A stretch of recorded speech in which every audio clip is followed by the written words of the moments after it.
Are you or would you like to someday be an entrepreneur who owns your own business? Or maybe you're a customer or vendor looking to do business with another business. Or are you just looking at companies to invest your hard earned money? Regardless of your motivation, we all have to interact with businesses both internally and externally. And the common language for all businesses is accounting. Accounting is the language of business.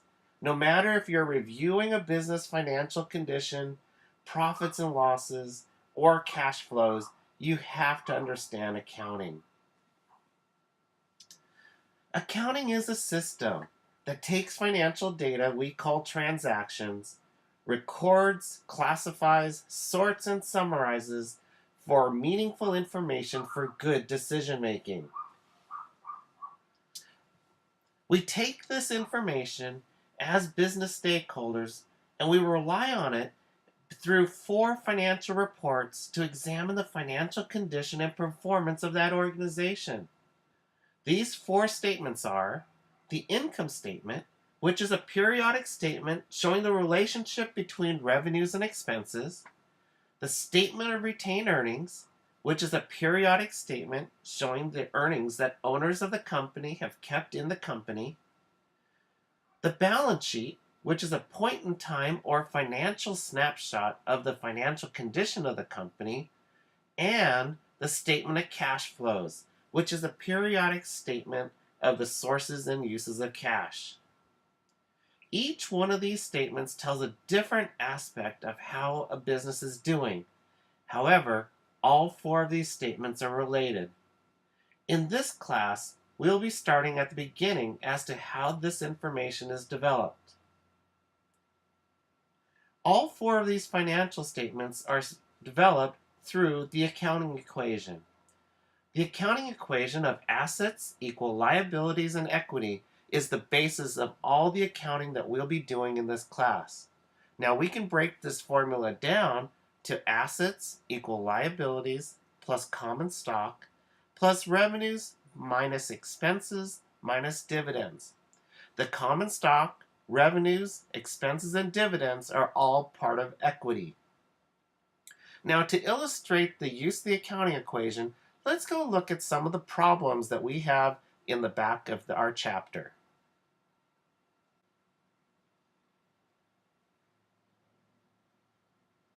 So let's take a look at problem 1-1A. Now problem 1-1A is a 5-part problem, which I'm only going to do the first 3 parts for you because this potentially could be a quiz question or a homework question. Now this particular problem is a very good illustration of the accounting equation. Now remember that the accounting equation is assets equal liabilities plus stockholders' equity. Now stockholders' equity is comprised of beginning equity, but it's also increased by any changes in common stock. In other words, like issuance or repurchases of common stock. It's also going to be increased by net income. But let me put one other piece in here too. Net income increases stockholders' equity. There are times when a company may lose money, or what we call a net loss. So let's put in here a net loss here. Because if they lose money, as in example C here, it's going to decrease equity. And then also, we're going to take out dividends. Because dividends are the payments that a company may make to its shareholders as kind of like a repayment, or like similar to interest, where investors want to get a return on their investment as well. So let's do company A first. Now in company A here, it says that assets are $35,000. So we'll put that here. Also, it says it's our liabilities are $28,700. Now, if we use the accounting equation of assets equal liabilities plus stockholders' equity, we can then change the formula around to determine how much equity is left over. So, if I know that I have $35,000 worth of assets, and I subtract out the amount of liabilities I have, that'll tell me how much I have in equity. Now, this particular problem wants us to determine how much we have in liabilities right here for the end of the year. Well, in order to determine that, we already know that our assets are $38,000, but the problem that we have here is we don't know what we have here in liability and equity. So what we can do here is we can compute how much we have in ending equity by using that formula of taking our beginning equity plus common stock plus net income minus our net losses minus our dividends to give us our ending equity. So let's do this. Let's take our beginning equity of $6,300. Then we look over here and it says that we issued $6,000. So we're going to put our $6,000 in stock issuances. We also had $8,300 in net income. So therefore there's no net loss. And then we also have cash dividends of $3,500. So if I now go and we can plug in the formula, and this is just a little spreadsheet program, so I can say, take my beginning equity, and because I issued stock, it's going to increase equity, so I'm going to plus my equity. Also, I had net income, so I'm going to increase my net income. But I gave out a dividend, and remember, dividends decrease equity.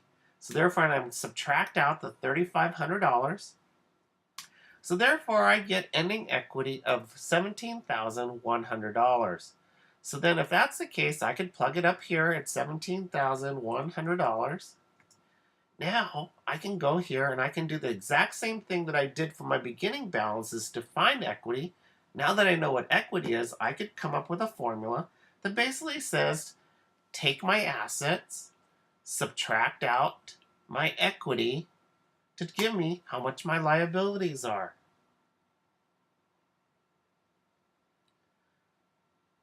Not too bad, huh? Well, let's do this. Let's try a different problem, a little bit harder. Let's do Company C. Now in Company C it says we have $22,400 worth of assets. It also says that I have $12,096 in liabilities. If that's the case, I once again can do my accounting equation of assets equal liabilities plus equity. But since I'm solving for equity, we'll subtract the liabilities from the assets. So we'll say assets minus liabilities, which will give us our equity value. Now, in this particular problem, we don't know what the assets are.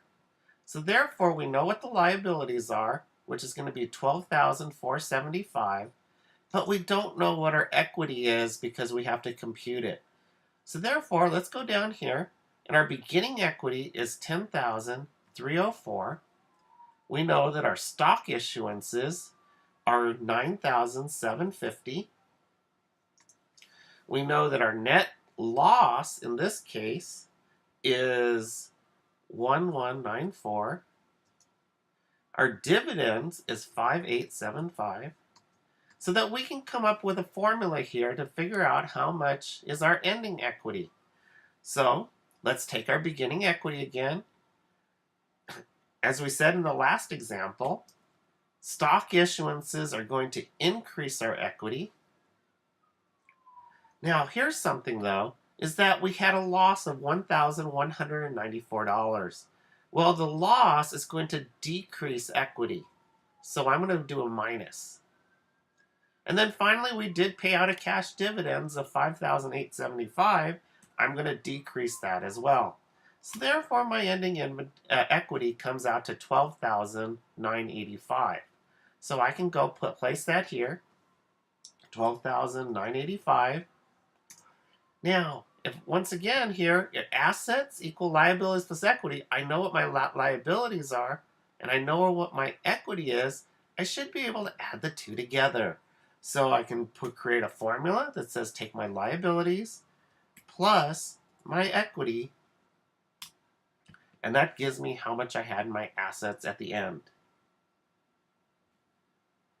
Let's try one more. Let's do Company E. Now let's look at Company E. Now Company E says that we know what the beginning balance for assets are, but we need to solve for the liabilities because that's what we don't know. Also, we don't know what the beginning equity is, but we can figure that out. We know what our ending assets and liabilities are, and we know what happened during the year 2007.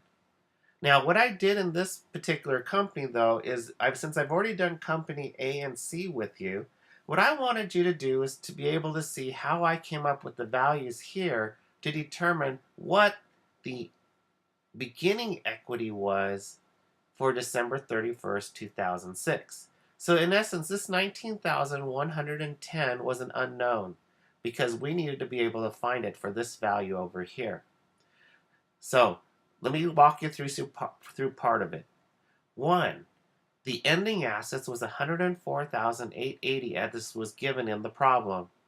Also, the 82,855 was the ending liabilities. So therefore, if I take the 104,880 minus the 82,855, I come up with 22,025. That's our ending equity for the year. So if I put that down here as part of our format, and I know that the $6,500 is going to increase ending equity, my net income is going to increase ending equity, and my dividends are going to decrease ending equity, I come up with a beginning equity of $19,110. Now, I did this for you because I'd like to make sure that you understand how the pluses and minuses work in this formula. So therefore, please work that to make sure that you understand how we got to the 19,110. Now, I'm going to go ahead and put that 19,110 here. Now, if I know what my assets are and I know what my equities are, I should be able to compute the liability by saying, take my assets, subtract out my known equity, and there I have my liabilities for that particular year. So that's how we solve the problems. Why don't you give it a try? Now these numbers are different than what you may have when you're taking a look at this particular problem, but at least now you can see the concept. Let's go on to the next exercise.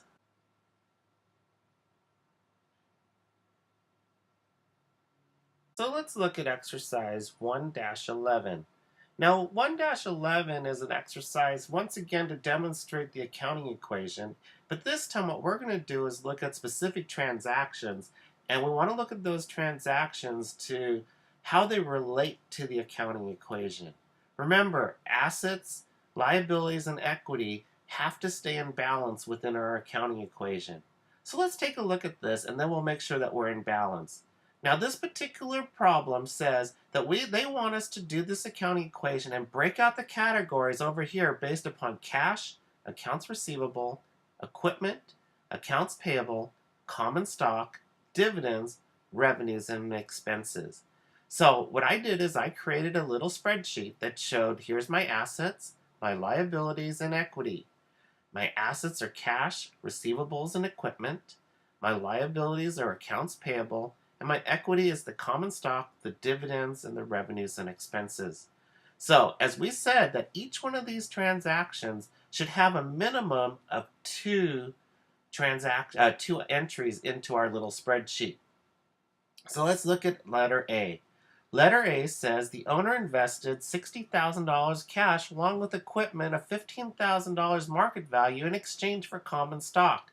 So something like that, what's going to happen is that the owner is given us $60,000 in cash, so cash is going to go up by $60,000. Also, The owner contributed $15,000 worth of equipment. So we're going to put in plus $15,000. Now, on the other side, if this was a dividing line right here, where this is one side of the equation, and this from here over is the other side of the equation, we have to have an equal of $75,000 worth of entries on this side of the equation as well. So if there was an exchange of $60,000 in cash and $15,000 of equipment, that means that the common stock was issued to the stockholder in the amount of $75,000. Now, let's take this next one. We pay $1,500 in cash for rent of the office space for the month. So therefore, what we have here is we use $1,500 in cash, so we have a negative $1,500. And also, in the same line here, oops, let's try that again, minus $1,500. And then over here, if we have a negative on this side, we're going to have a negative over here. So we're going to put a negative $1,500 as well as an expense. Now, the expenses are going up, but the reason why we put a negative here, besides wanting to balance out the negative over here, is that we have to ask the question, what does an expense do to equity? So even though an expense goes up, the equity is going to go down. So since the equity is going to go down, that's why we put a negative sign there. Increases in expenses are going to decrease equity. Okay, so let's take the next one, C. C says we purchased $10,000 of additional equipment on credit. In other words, we didn't use any cash. What we did is we purchased equipment, so equipment's going to go up by $10,000.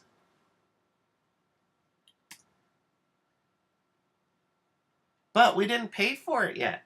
And because we're going to pay for it within 30 days, we didn't sign any piece of paper that says we're promising to pay. We just get an invoice from the vendor that says, we want you to pay this thing. And we want to pay it within 30 days. So we put $10,000 there. Okay, letter D. Letter D says, we completed work for a client and immediately collected $2,500 worth of cash earned. So therefore, cash has gone up by $2,500, and in return, our revenues went up by $2,500. Okay, next, in letter E, we completed work for a client and sent a bill for $8,000 to be paid within 30 days. Did we receive any cash? No. What happened was our customer has promised to pay us. And since the customer has promised to pay us, we have what we call an accounts receivable. Accounts receivable means that a customer owes you money. So in this case here, we're going to put $8,000 in the column for accounts receivable because they owe us money. But we also did the work, and because of the revenue recognition principle, which says that we recognize revenue not when we receive the cash, but when we actually perform the work and earn the revenue. So we're going to increase equity by $8,000 because we've earned the money. Now we go to letter F. And letter F says we purchased an additional equipment of $6,000 using cash. So we have, if that's the case, cash went down by $6,000. But also, equipment went up by $6,000. Now, this particular transaction illustrates what can happen here in that we used an asset, which I've been calling a resource, to purchase additional resources or additional assets, which we have in here as equipment. So let's take the next one. The next one, G.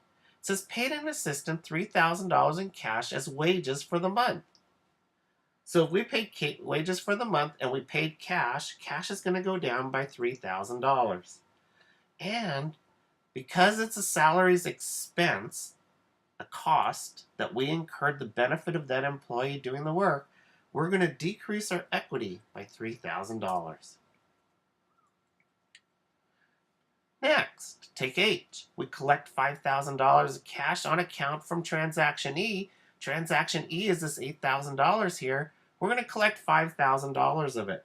So we collect $5,000, cash goes up, but here cash is going to go down, but accounts receivable is going to go down by $5,000 because the customer no longer owes us the money.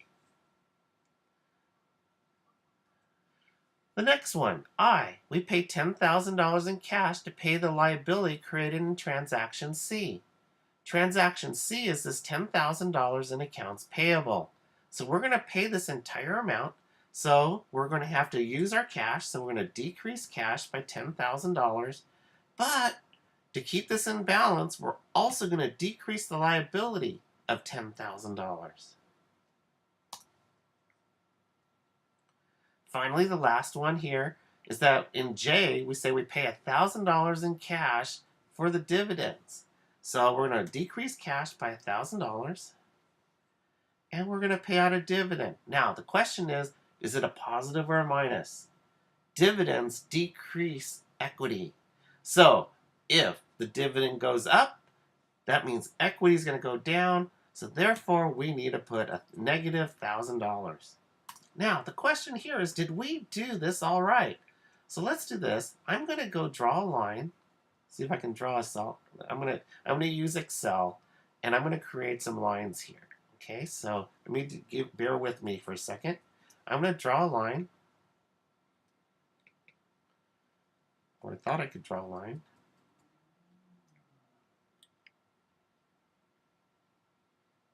There we go. And I'm gonna just draw a straight line, straight dark line in here, so that we know these are totals.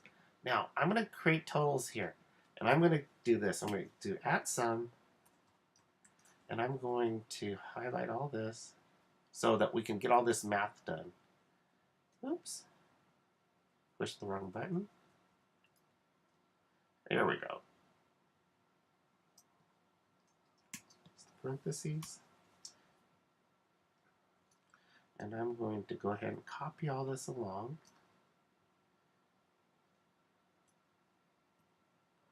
So now, if I should do this, let's see if my accounting equation stays in balance.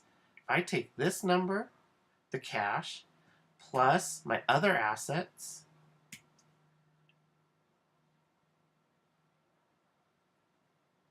I have a total of $80,000 in assets. Now let's try our liabilities and stockholders' equity. Now I'm going to do the same thing. I'm going to take my accounts payable, which is 0, plus my common stock, plus my dividends, because it's a negative, plus my revenues, plus my expenses, and I come out that I'm in balance. So what do you think? Are we doing okay? Or should we do one more problem? Let's do one more problem just to kind of do this. In fact, we'll do we'll do a problem that does a similar type exercise here with spreading over the accounting equation, and then we'll show you how we use it to create financial statements.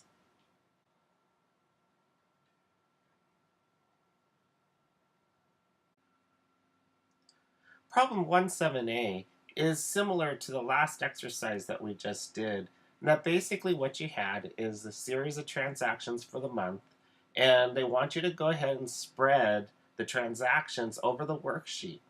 The difference between this problem and the other problem is that there's more transactions, but the other is that they want to take the information from the completed worksheet to create a series of financial statements for the company. Now, in this particular problem, they do, once again, give you the account titles, such as cash, accounts receivable, office equipment, accounts payable, common stock, dividends, revenues, and expenses, so that you know what categories to use when you go ahead and do your spread. So let's go ahead and start spreading these transactions. So the first transactions here says on May 1st, Holding Graham, the owner, invested $40,000 in cash in the business in exchange for stock. So what happened? Cash went up by $40,000 and the common stock went up by $40,000. The second transaction over here says the company rented a furnished office and paid $2,200 in cash for May's rent. So if they paid cash, cash went down. So we're going to put a minus $2,200. And because we got the benefit of the use of that office for the month of May, we're going to show that expenses increased by $2,200. And notice I'm putting a negative sign here, even though it's going to increase the expense, because what does an increase in expenses do? It decreases stockholders' equity. Also, if you see here, because I put a minus $2,200 here, it's going to balance to the minus $2,200 that we posted in the cash column. Now, on May 3rd, we purchased $1,890 of office equipment on credit. So what happened? We received or increased the amount of office equipment by $1,890, but we didn't pay cash for this. What we did is we promised to pay in the future, hopefully within 30 days, what we call accounts payable. Because remember, what does accounts payable mean? Accounts payable means that you owe someone outside your company, normally your vendors. Now, we put a positive number here, even though accounts liabilities are going up, because if there's an imaginary line right here, and this imaginary line is our equal sign. So the assets are on one side, the liabilities and equity are on the other side. And remember in your math classes, when something happens on one side of the equal sign, something has to happen on the other side of the equal sign. So therefore, we're going to increase by $1,890 on office equipment, increase accounts payable by $1,890. So let's look at the next transaction. The next transaction over here on May 5th, we paid $750 in cash for cleaning services. So if we paid $750 in cash, cash went down by $750. For the cleaning services is an expense because it's a service that we received from our vendor. So because we got the benefit of that service, we're going to increase the expense or decrease the stockholders' equity. On the 8th, we provided consulting services for a client and immediately collected $5,400 in cash. So cash went up by $5,400 and revenues goes up by $5,400. Remember the revenue recognition principle? The revenue recognition principle said we recognize revenues when we earn it. And what we mean by earning it is either if we provided a service, we completed the service, or if we sold a product, we provided the product to the customer. So in this particular case, we provided the service to the client, we received cash, so cash goes up and the revenue goes up. The next transaction over here, on May 12th, we provided $2,500 in consulting services to a client on credit. So what happened? Did we receive cash? No, we didn't receive any cash, but the customer owes us money because we did the work. So the customer or the accounts receivable for that customer is going to go up by $2,500, and we're going to show that we're going to increase revenues by $2,500 because we did the work. Now on the 15th, we pay $750 in cash to an assistant for the first half of the month. So therefore, cash goes down by $750 and our expenses are going to go up, or equity is going to go down by $750 for wages expense. The next transaction on the 20th. On the 20th, we receive $2,500 in cash from our customer that we did the work over here. So what we're going to do is we're going to show cash going up by $2,500, and once the customer pays us, they don't owe us any money anymore, so we need to reduce the accounts receivable by $2,500. Next on the 22nd. On the 22nd, we provided $3,200 consulting services on credit. Once again, no cash received, but because of the revenue recognition principle, we earned that money, so we need to recognize it. Also, the customer does owe us the money because we did the work. So, accounts receivable goes up by $3,200 and revenues goes up by $3,200. The next transaction here, we're going to receive the payment of $3,200 for the work that was just completed. So cash is going to go up by $3,200 and accounts receivable is going to go down by $3,200. The next transaction on the 26th, we paid $1,890 cash for the office equipment that we purchased on May 3rd. So this transaction right here, we haven't paid for it yet, and we owe $1,890. So what are we going to do? We're going to decrease cash by $1,890 because that's how much we paid. And we're going to decrease the accounts payable because accounts payable says we owe the vendor money. Since we're paying it, we no longer owe them, so we're going to take that away. Okay, the next question, on the 27th, we purchased $80 of advertising in this month's local paper on credit. Cash payment is due on June 1st. So what happened? We basically say we owe $80, so accounts payable is going to go up by $80, and we're going to recognize advertising expense of $80, so equity is going to go down by $80 because we paid for it for the month of May. So we got the benefit in the month of May. We have to recognize the expense in the month of May. Okay, on the 28th, we pay $750 of cash for the assistant for the second half of the month. So what happened? Cash went down by $750, and wages expense goes up, or equity goes down by $750. On the 30th, we pay $30 in cash for the telephone bill. So there we have a minus $300 in cash, and we have a minus $300 in expenses. On the 30th, we paid $280 for month's utilities. So cash goes down by $280.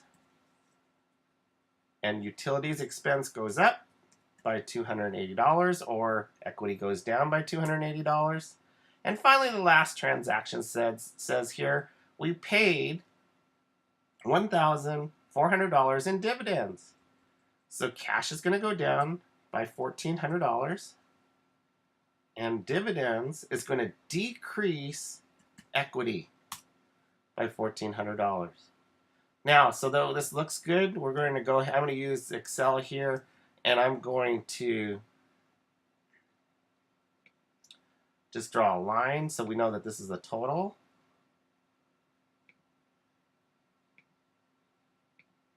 So that we know our totals here. So now let's just go ahead and add everything up. So we say the sum of that for all these transactions in this column. So I ended up with $42,780 in cash. And if I do the same thing for all the other columns, I now have my totals. Now let's just make sure that I did this right. I'm going to go ahead and I'm going to put a little formula here. I say take all my assets. So I'm going to add up all my assets.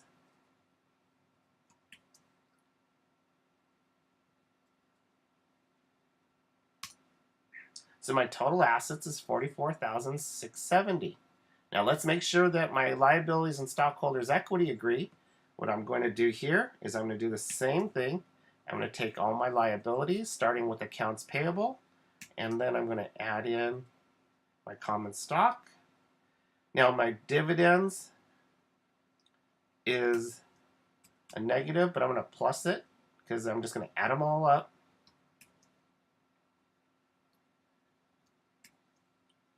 Oops.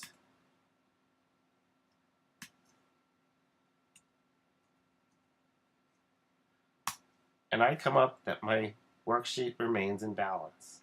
Now, what you have here is a worksheet that shows all your assets, all your liabilities, and your stockholders' equity, including your revenues and expenses in detail. Now, the next requirement here is it says to prepare an income statement. So if I prepare an income statement, I'm going to go ahead and type it right in here. And part of the thing with doing any financial statement is clarity. Remember, one of the things that we said is that accounting is a system and that they had to be reliable, it had to be comparable, and it had to be accurate. So one of the things we want to make sure is that there's no confusion of who this financial statement's for. So we're going to put a title on here, and all financial statements should have titles. So the very first title we need to put is the name of the company. So we're going to call it the Graham Company. And then we're going to say, what statement are we doing? We're doing the income statement. Now, the income statement is always the first statement you do because the information from the income statement at the very end is going to flow through to the statement of retained earnings. So, we take the income statement and we're going to say for the month ended May 31st, and normally we put a year, but since we don't know what the year is, we'll just say XXX. Now, when we do an income statement, in terms of format, the very first thing we always put in for an income statement are revenues. Now, in this case, we only have one revenue item. It's called consulting services.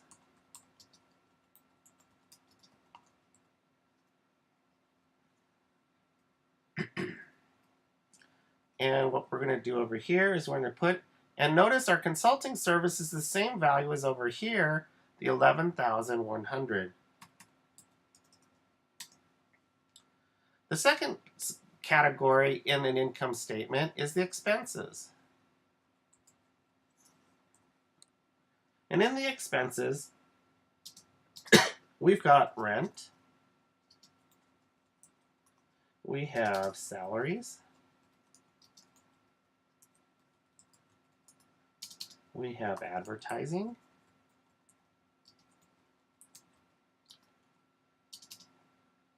we have cleaning,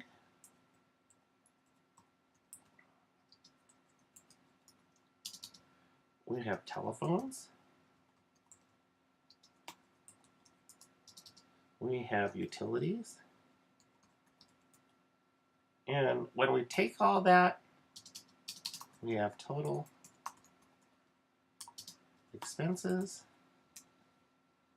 So what we can do is we can take all these items in here.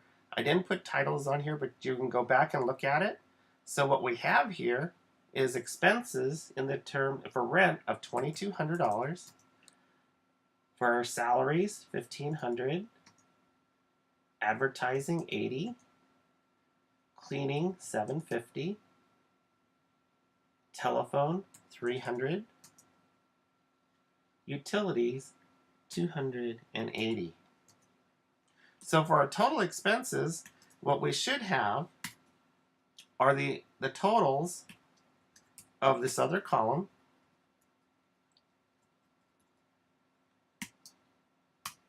of 5,110. Now notice what I did in the formatting.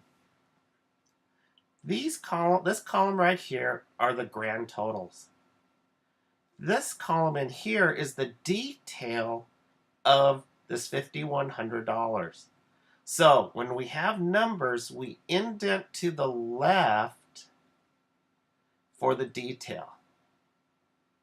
For descriptions, notice what I did with the description here. In the description, I indented to the right the descriptions for the detail. Now, of course, what we want to do is we want to go ahead and put a line here to show that it's a total line. And I want to put a line here to make this a total line. Now, one other thing here, in most financial statements, the first number in the column should be formatted to the point where it has a dollar sign to tell everyone that this is a dollar amount. And also in this column, we should be putting in here that it's a dollar amount.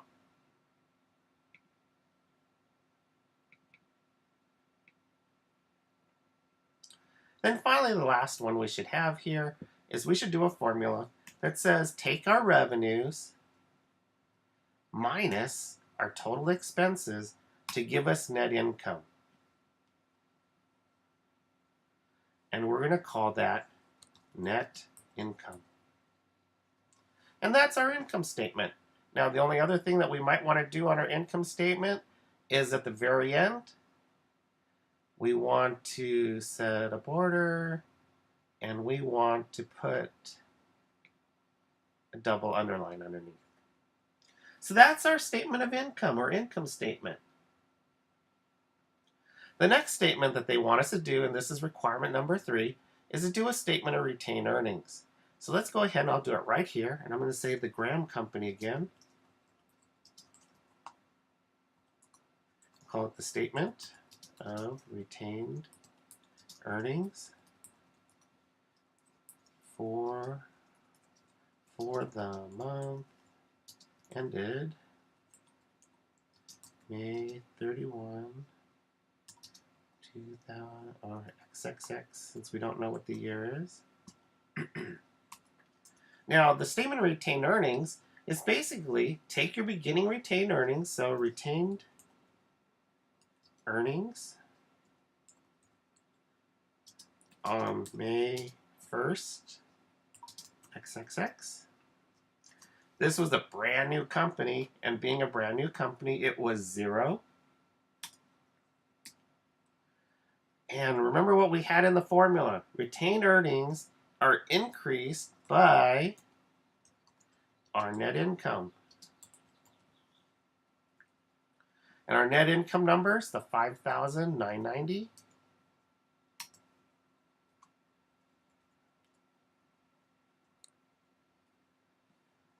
Less dividends that were paid. And if we look up here, the dividends were $1,400. So we're going to say 1,400. And that will give us our retained earnings at May 31, XXX.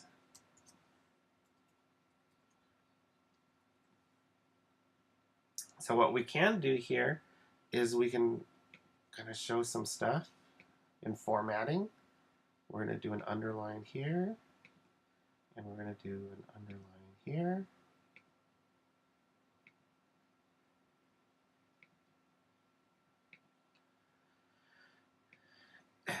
So we should have a total here, so we can say take the beginning balance plus the ending, the net income, and then we go down here and say take our retained earnings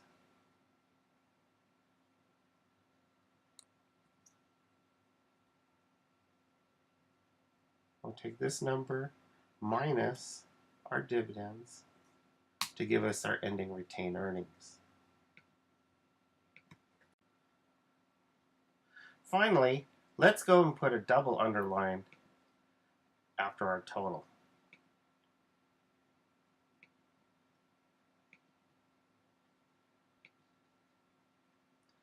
So there we have the statement of retained earnings. The final one that I'm going to do for you right now is the balance sheet. Once again, on the balance sheet, we're going to head and put our titles.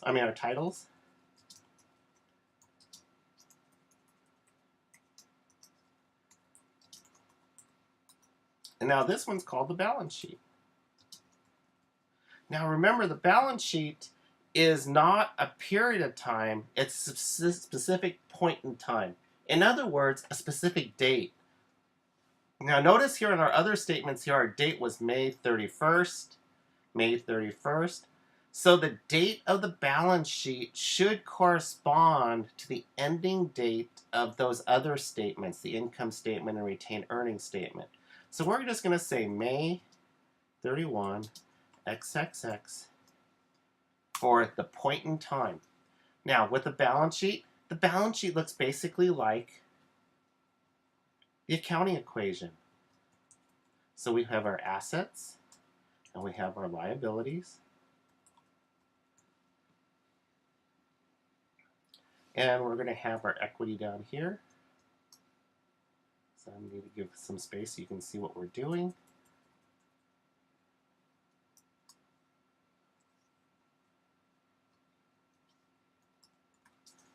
So of our assets, we have cash,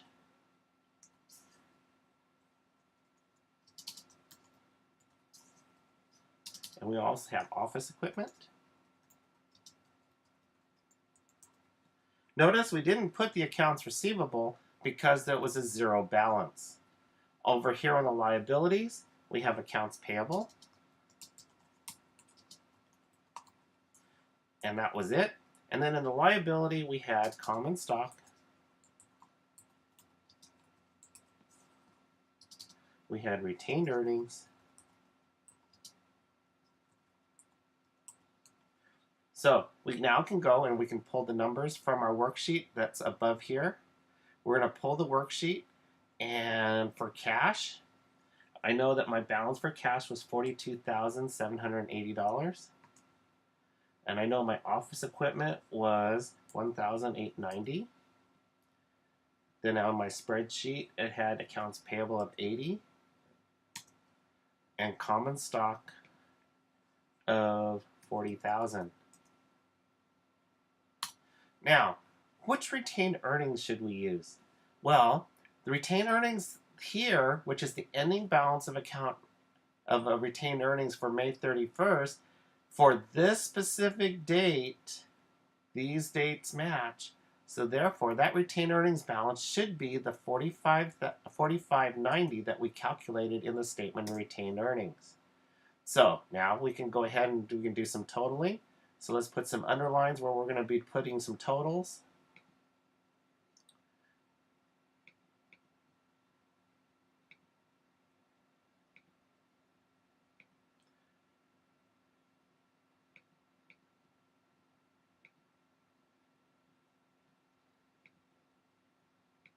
Okay, so if I, once again here, to do my total assets, I just want to add up all my columns. So I'm just going to do a formula here and say let's add those all up. And the same thing over here. I want to do a formula to add up my liabilities and stockholders' equity. I add those all up. Hey, my balance sheet balances. So let's do this. Let's make it look right. We're going to go put a double underline under here. But we're also going to make sure that we put dollar signs in the right places. And we're going to do the same thing here with the formatting. But it's dollar signs. And we're going to also put in here a double underline. So make sure it looks proper. And that we also, because it's the beginning of our column, we're going to go ahead and make this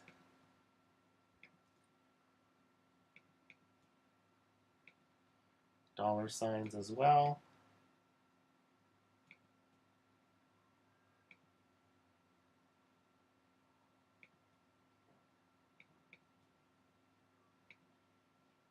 And we're going to do that to the same thing here.